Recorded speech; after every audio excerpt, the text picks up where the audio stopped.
So I just played a rapid game against a 2200 player, and chess.com thinks I played at 3250 rating level.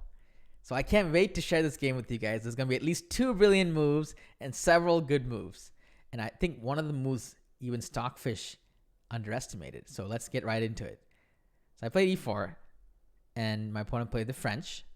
And I played d4, grabbing the center with both pawns. Good idea.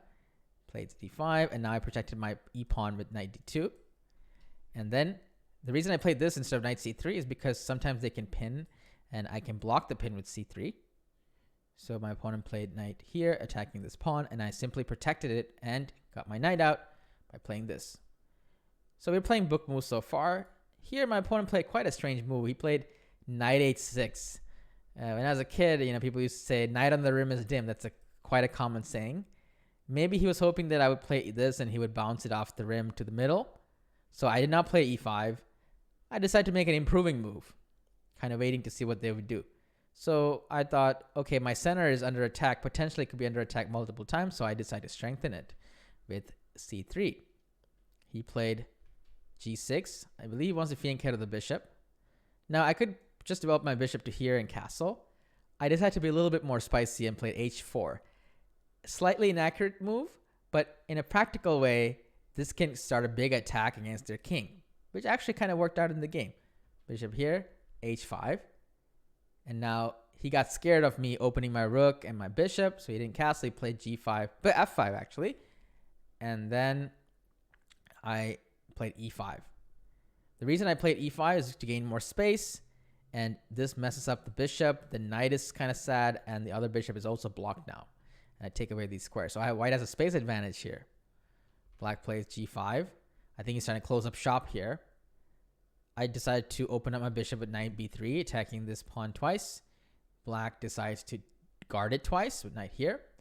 So when I looked at this position, I thought this is kind of like a fort. Black has these pawns kind of controlling everything. So I wanted to kind of break through the fort. So I decided to play a pretty interesting move here, sacrificing a pawn with h6. So the plan is that if he takes the knight, I can take the pawn and fork. If I take with the bishop, I can actually sacrifice my rook for the bishop. And then when they take, I will have a fork. And I'll win back everything I've sacrificed with interest. So after h6, my opponent played bishop f8 instead.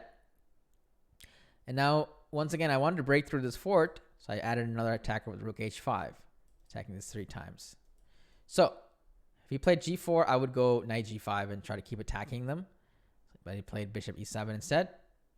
And now I played a really, really good move. Can you guys find it here? Again, the fortress is still there. I played a really interesting pawn break to soften up their king side with the pawn sacrifice g4. Very strong move.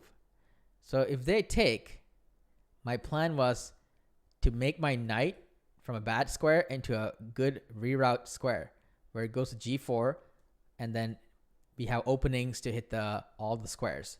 So for example, some move and then knight g4. This is a much better square for the knight than earlier where there was a fort.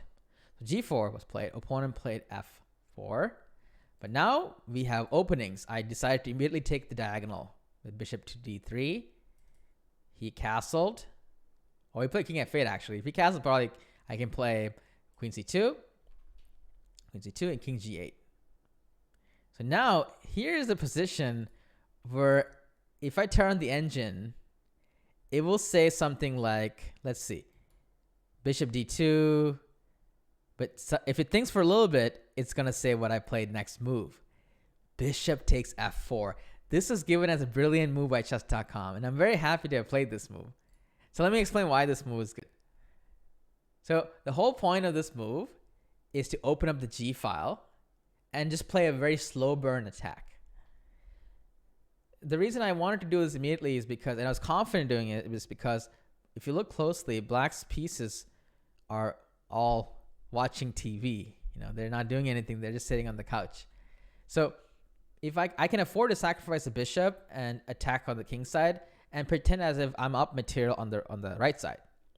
So after he plays this, I'm going to break through with my pawn Again, I have more pieces on the king side. I'm going to castle and bring my rook in. G6 is a threat. He takes. So he's up a pawn as well. So I just sacrifice a bishop and a pawn. And I calmly castle.